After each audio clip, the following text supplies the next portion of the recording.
So I'll just give a little example from the Water Corporation in Western Australia. In Geraldton, which is there. So it's about 4 hours drive north of Perth, in case you're like me and like to know where things are. So they've got plenty of groundwater. They have a good network of supply around Geraldton, and they have a rapidly growing population, and they're very high water users. So they use 300 litres per person per day, which 380, sorry, nearly 400, which you can see is shocking for those of you in the water area in Melbourne.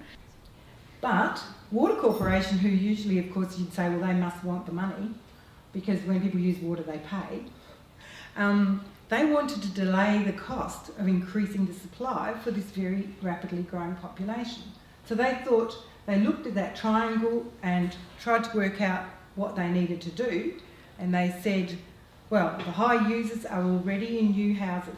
So they've got all the low flow shower heads, they've got the dual flush toilets. So the demand side technology's all there. They had extensive awareness campaigns. The people in Geraldton were sick of awareness campaigns being told to use less water.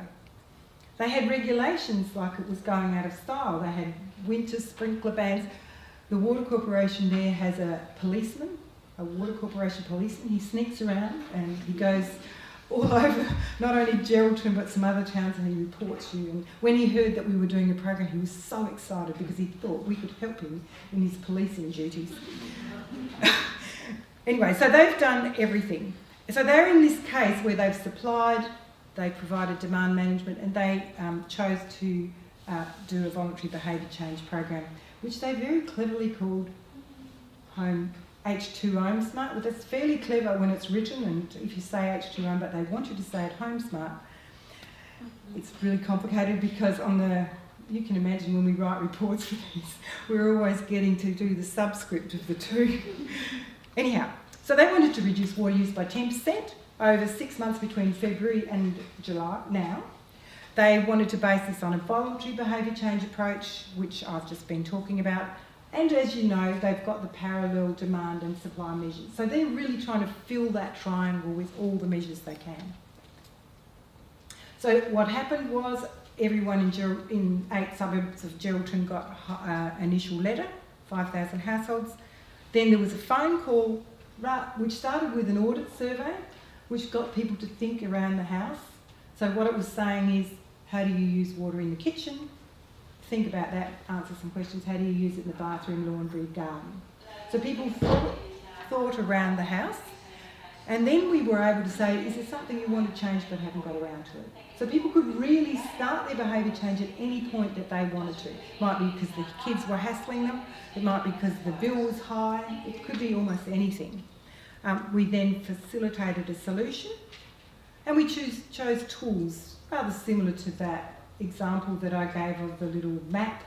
So the tools could have ranged through from a retrofit, so something technological, through to information on how to buy water-wise plants and so on.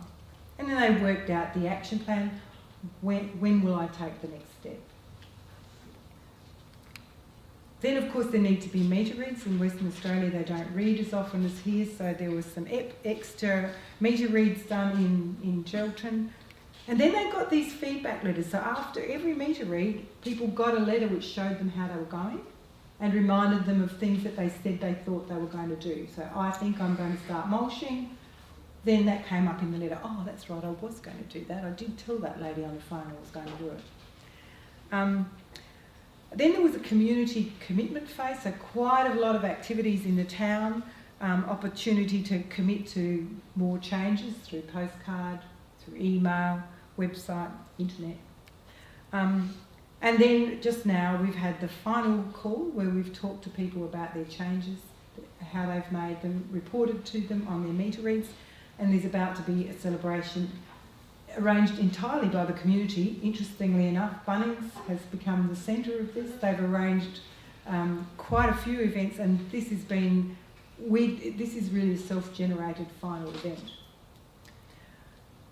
So displays in banks, all these sorts of things are supporting through, these are not voluntary behaviour change measures, other than that they came from the community itself, Schools, we've had progress associations, open gardens, all based on people really doing these things themselves.